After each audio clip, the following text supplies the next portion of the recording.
ನಮಸ್ಕಾರ ರೀ ಎಲ್ಲರಿಗೂ. ಹೆಂಗಿದ್ದೀರಾ? ಗ್ರೇವಿ ಮಸಾಲೆದಾರ ಈ ಥರ ಅಂತೂ ಮಾಡ್ಕೋತೀವಿ. ಒಂದು ಸಿಂಪಲ್ಲಾಗಿ ಬದ್ನಿಕಾಯಿ ಪಲ್ಯ ಹೆಂಗೆ ಮಾಡೋದು ನೋಡೋಣ. ನಾನಿಲ್ಲಿ ಹಸಿರು ಬದ್ನಿಕಾಯಿ ತೊಗೊಂಡೇನಿ ನೋಡಿರಿ. ನಮ್ಮ ಕಡೆ ಬಿಳಿ ಬದ್ನಿಕಾಯಿನೂ ಅಂತಾರೆ, ಹಸಿರು ಬದ್ನಿಕಾಯಿನೂ ಅಂತಾರೆ.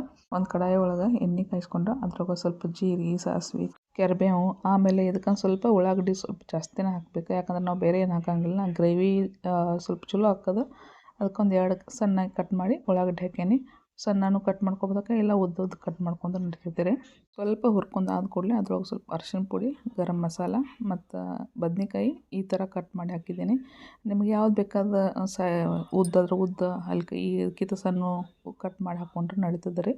ಪ್ರತಿಯೊಬ್ಬರು ಊರಾಗ ಪ್ರತಿಯೊಬ್ಬರು ಮನೆ ಒಳಗೆ ನಮ್ದು ಬೇರೆ ಬೇರೆನೇ ರೀತಿ ಮಾಡೋದಿರ್ತದೆ. ಬಟ್ ಈ ಥರ ಸಿಂಪಲ್ಲಾಗಿ ಭಾಳ ಜನನೂ ಹಳ್ಳಿ ಕಡೆ ಮಾಡ್ಕೋತಾರೆ. ರೊಟ್ಟಿ ಜೋಳಿಗೆ ಭಾಳ ಸೂಪರ್ ಅಂತ ಸೂಪರ್ ಆಗ್ತೈತ್ರಿ ಇದು.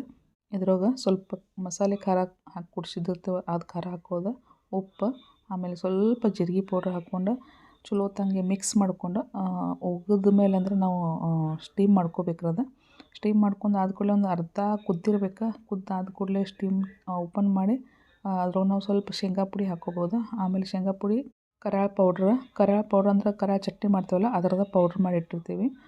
ಅದು ಚಲೋ ತಂಗೆ ಹಾಕಿ ಎಲ್ಲನೂ ಮಿಕ್ಸ್ ಮಾಡ್ಕೊಂಡು ಸ್ವಲ್ಪ ಬಿಸಿನೀರು ಹಾಕ್ಕೋಬೋದು. ಇಲ್ಲಾಂದ್ರೆ ಸ್ವಲ್ಪ ಗಾರ್ ನೀರು ಹಾಕ್ಕೊಂಡು ಇದನ್ನು ಚಲೋ ತಂಗೆ ಕುದಿಸ್ಕೊಳ್ಳೋದ್ರಿ. ಕುದಿಸಾಗ ಮೇಲೆ ಒಂದು ಸ್ವಲ್ಪ ಕೊಬ್ಬರಿ ಹಾಕ್ಬೋದು. ಕೊಬ್ಬರಿ ಕುದಿಸ್ಬೇಕು ನೋಡಿರಿ, ಎಷ್ಟು ಚಂದ ಮಸ್ತ್ ರಸ ನಮ್ಮ ಪಲ್ಯ ರೆಡಿ ಆಯ್ತು. ಸ್ವಲ್ಪ ಸ್ಟೀಮ್ ಮಾಡ್ಕೊಂಡು ಕುದಿಸ್ಕೊತಂದ್ರೆ ನಮ್ಮದು ಬದ್ನಿಕಾಯಿ ಪಲ್ಯ ರೆಡಿ ಆಯ್ತು ನೋಡಿರಿ. ಇದು ಚಪಾತಿ, ರೊಟ್ಟಿ, ಆಮೇಲೆ ನುಸ್ತಾ ಅನ್ನದ ಜೊತೆನೂ ಭಾಳ ಚಲೋ ಆಕೈತಿ. ವಿಡಿಯೋ ಇಷ್ಟ ಆಗಿತ್ತು ಅಂದ್ರೆ ಲೈಕ್ ಮತ್ತು ಸಬ್ಸ್ಕ್ರೈಬ್ ಮಾಡಿ.